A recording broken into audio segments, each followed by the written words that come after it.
Most players, after the first fine, go quiet. After the second, they issue a statement. After the third, they hire someone to manage their words for them. Sophie Cunningham got fined 3 times in 6 weeks, laughed about all 3 on her own podcast, and came back the following season saying the exact same things that got her fined in the first place. The league keeps sending the bill, she keeps paying it, and somehow, with every fine that lands, her fan base gets louder, not quieter. That alone should tell you this story is not what it looks like on the surface. Because the easy version of this story writes itself. Player breaks rules, league issues punishment, player learns lesson, everybody moves on. That version is clean, simple, and almost completely wrong when it comes to what has actually been playing out inside the Indiana Fever organization over the last 2 seasons. What is actually happening here is something stranger, more interesting, and honestly more revealing about the WNBA as an institution than any single fine or podcast comment could be on its own. This is the story of a veteran player who decided the price tag was worth it, a front office that never once asked her to stop, and a league still trying to figure out what to do with someone who refuses to play along with the part of the script that says you accept the punishment quietly and move on. To understand why any of this matters, you have to go back to the moment that turned Sophie Cunningham from a respected veteran into something closer to a symbol. It was a June game in 2025, Indiana Fever versus the Connecticut Sun, the kind of mid-season matchup that would normally disappear from memory within a week. During a scramble for the ball, Sun forward JCS Sheldon made contact with Caitlin Clark's eye area. It was the kind of play that happens fast, gets lost in real-time chaos, and often goes unaddressed. What did not go unaddressed was what happened next.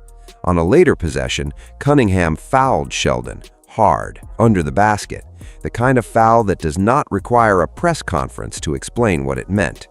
Both players were ejected, the Fever survived the drama and won 88-77, advancing to the Commissioner Cup championship game. But the result almost became secondary to what that ejection represented. In one sequence, Cunningham had communicated something that no amount of carefully worded post-game comments could have matched. She saw a teammate take a hit that the officials did not address, and she addressed it herself in the most direct language available to her on a basketball court.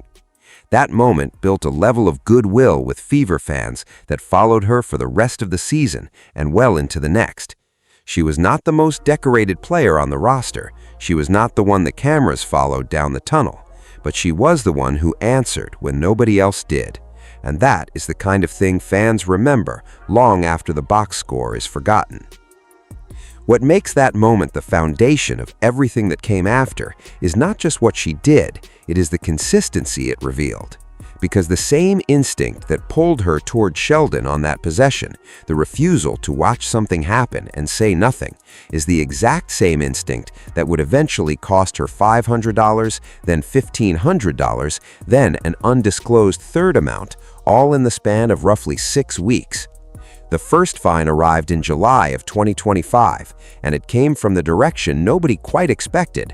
Not a post-game press conference, not a heated locker room interview, a TikTok video.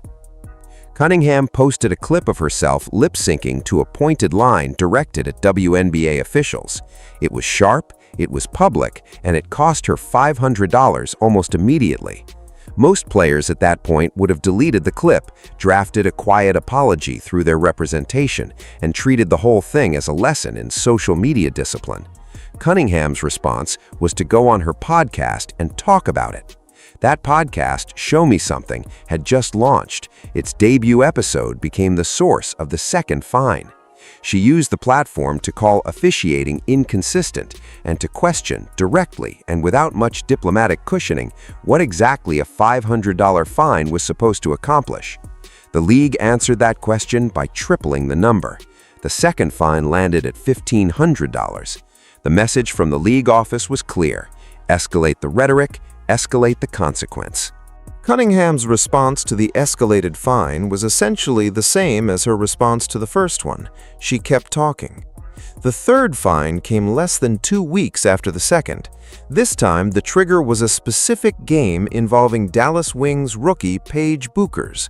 Cunningham said publicly that she felt there was a noticeable gap in how whistles were being distributed, that Bueckers was receiving a level of favorable officiating that she did not see her own team getting in comparable situations. The league did not publicly disclose the amount of this third fine, but Cunningham confirmed it herself on air, laughing that she was now officially 3 for 3 on being fined by the WNBA in a single season. 3 fines, roughly 6 weeks, and not once did the tone of her commentary shift toward caution or retreat. If anything, each fine seemed to function less as a deterrent and more as confirmation that she was talking about something real enough to warrant a financial response. Here is where the story gets genuinely unusual, because the way Sophie Cunningham finds out about a fine is not what you would expect from a league disciplinary process. The NBA does not call her directly. There is no official on the other end of the phone delivering the verdict. Instead, the league emails the Fever's front office, and the person who ends up passing the news along in person is Indiana Fever general manager Amber Cox. According to Cunningham's own account, told more than once on her podcast, Cox pulled her aside after the second fine of the season in front of the rest of the team and told her they needed to talk. For a split second, Cunningham said, she assumed she had done something wrong in a different sense entirely, a missed assignment, a technical she had forgotten about, something concrete and correctable. Instead, Cox smiled and told her the league was fining her again. That detail, Cox smiling while delivering news about a financial penalty, is the kind of small human moment that completely reframes the larger story, because that is not the reaction of someone delivering devastating professional news. That is the reaction of two people who have been through this exact conversation before, who both understand roughly what is coming, and who somehow arrived at a place where the whole exchange carries more dark humor than genuine alarm. Cunningham has described Cox's tone in those moments as almost amused, not a manager confronting a problem player, not an executive concerned about the optics of repeated fines piling up on her roster, closer to a colleague breaking slightly awkward but entirely expected news to someone she has clearly decided to trust rather than manage. Think about what that actually means. A general manager whose job includes protecting the organization's relationship with the league office is smiling while telling one of her players she is about to lose money for the third time in a matter of weeks. That does not happen if the organization is quietly hoping she will settle down. That happens when an organization has looked at who a player actually is, decided that version of her is worth more than a quieter alternative, and accepted the fines as simply part of the arrangement. What Cunningham said on record about officiating was also more nuanced than the player attacks officials framing that tends to follow these stories. She acknowledged in the same conversations where she was criticizing officiating patterns that the official's job is difficult. She said so explicitly. Her complaint was never that officiating is easy work done badly out of laziness or malice. It was narrower and more specific than that. She was frustrated that a particular pattern of contact, one she watched happen repeatedly and visibly in front of everyone on the floor, kept going unaddressed, and that raising it publicly seemed to be treated by the league as a bigger problem than the inconsistency itself. That is a meaningfully different argument than a player simply venting frustration after a tough loss. It is a structural critique delivered by someone who has spent 7 seasons watching how games get called at this level. And she was not alone in that critique, even if she was one of the few making it under her own name on a platform she controlled, repeatedly, without walking any of it back. Compare what happened inside the Fever organization to how this kind of situation typically resolves itself across professional sports, and the contrast is stark. The standard playbook when an athlete draws league discipline looks something like this. The fine or suspension is announced. Within 24 to 48 hours, a statement appears, usually attributed to the player or their representation, expressing respect for the league's process and a commitment to moving forward more carefully. A coach or team executive appears on camera or in print expressing confidence that the player has learned from the experience. The player themselves, if asked about it, gives a version of an answer that contains no new information and offends nobody. The story fades. None of that happened with Cunningham. There was no agent statement walking anything back. There was no coach quoted urging her to be more measured in her public comments. There was no carefully constructed non-answer designed to make the story go away. There was a general manager smiling in a hallway and a player laughing about it on her own podcast a few days later. That absence of damage control is itself a statement about how the Fever organization actually views what Cunningham is doing. Not as a liability requiring management, not as a pattern of behavior that needs to be corrected before it reflects poorly on the franchise, as a known and accepted part of who she is, something the front office has clearly decided to accommodate rather than redirect. Fever head coach Stephanie White has spoken about Cunningham in terms that reinforce that read entirely. White has described her as the kind of indispensable utility player every competitive roster needs, someone who can be plugged into multiple positions and multiple roles depending on what a given night requires. That is not how a coaching staff talks about a player they consider a problem. That is how a coaching staff talks about someone they consider essential, technical fouls and all. By the time the 2026 season arrived, Cunningham had an entire offseason to reflect on 3 fines, a pattern that had drawn national attention and the question of whether any of it had been worth the cost. The answer she arrived at, based on what she did the very first time the opportunity presented itself in the new season, was unambiguous. In late June of 2026, during an episode of her podcast, she addressed an incident involving Phoenix Mercury forward Alyssa Thomas making contact with Caitlin Clark's throat area during a game. Contact near a player's throat going uncalled in real time. Cunningham said plainly that she believed opponents were specifically targeting Clark and that officials were not doing enough to protect her from it. Outlets covering the Fever flagged almost immediately that she was risking another fine. The same language, the same category of complaint, the same pattern of raising it publicly rather than letting it sit. A full year had passed from the last round of fines, an entire off-season had come and gone, and her position had not shifted by a single degree. She was also collecting technical fouls at a rate that suggested the new season was heading toward the same destination. Her 3rd technical of the year, which carries its own $500 fine under league rules, arrived during a separate game against the Mercury around the same stretch. 2 separate paths toward the same hallway conversation with Amber Cox, both active again within days of each other. What is notable about all of this is not that Cunningham said something controversial, it is that an entire year of reflection led her back to the identical conclusion. If the fines from the previous season had functioned the way disciplinary systems are supposed to function, she would have returned to the new season with at least slightly more caution in how she framed public comments about officiating. Instead, she returned and raised the exact same category of concern about the same underlying issue, aimed at protecting the same teammate, apparently deciding over the offseason that the previous year's approach was entirely correct and worth repeating. There is also a layer to this story that the league office probably wishes would go away more quietly than it has. Shortly before the 2026 season began, the WNBA publicly acknowledged that officiating had needed improvement following the previous year. This was not a major announcement, but it was a real one. The league entered the new season having essentially conceded that the problem Cunningham had been fined for describing was a problem worth addressing. Cunningham caught that acknowledgement immediately and addressed it on her podcast before the season even started.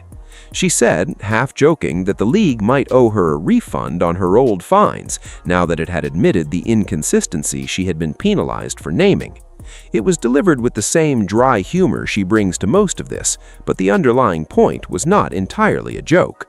An organization that spent an entire season fining a player for saying officiating was inconsistent, then entered the following season publicly agreeing that officiating needed to improve, has not exactly proven her wrong after the fact. That is not to say every specific call she criticized was incorrectly handled. Reasonable people can and do disagree about individual officiating decisions in real time. But the broad argument she was making, that a pattern existed and was worth talking about publicly, became considerably harder to dismiss once the league itself acknowledged a version of it. Strip all the institutional context away, and what is left is a fairly simple explanation for why Fever fans and Caitlin Clark fans more broadly have claimed Cunningham as one of their own so thoroughly. She has never positioned herself as the most gifted player on the roster. She has never needed to. What she has offered instead is something specific and increasingly rare in professional sports: a willingness to say the quiet part loudly, under her own name, on her own platform, at her own financial cost, without retreating when the consequences arrive.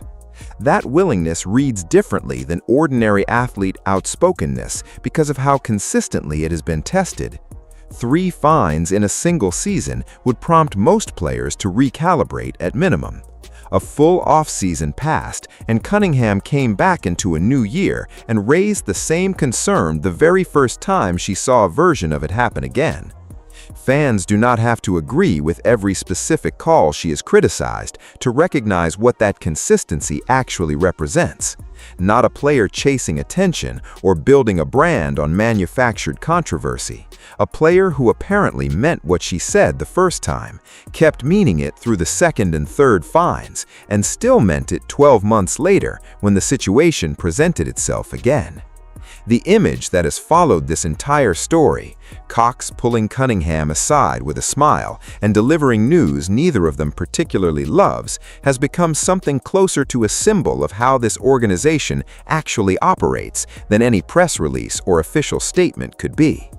It suggests a front office that looked at who Cunningham is, decided that version of her is more valuable than a quieter alternative, and has been willing to absorb the awkwardness of repeated fines to keep that version intact. There is a version of this story that frames it as a cautionary tale about impulse control and the cost of not knowing when to stop pushing. That version exists, and it is not entirely without logic. 3 fines in 6 weeks is a meaningful number. The financial cost is real. The distraction risk for a team trying to compete in a tightening playoff race is real. But that version misses almost everything that actually makes this dynamic worth watching. Because the more accurate version of this story is not about a player who cannot control herself. It is about a veteran who made a deliberate calculation, repeatedly, that saying something true out loud was worth the price the league was charging it for it. A front office that evaluated that calculation and decided not to interfere with it. And a league still working through the question of how consistently it wants to enforce its own rules against players willing to name its inconsistencies publicly. That is not a story with a clean resolution. It does not end with a lesson learned or a system corrected or a player who finally decides the cost is too high.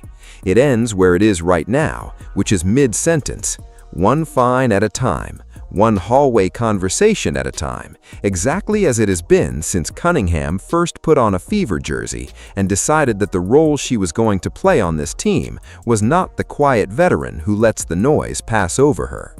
She chose differently. The league keeps sending the bill, she keeps paying it, and the version of her that shows up on that podcast microphone has not changed 1 word since the version that got pulled aside in a hallway and told the news with a smile. Whether fine number 4 changes any of that is the only question left open. Based on everything that has played out so far, the answer seems fairly obvious. But drop your take in the comments, because this story is still being written, and the next episode of that podcast could change the number at any point.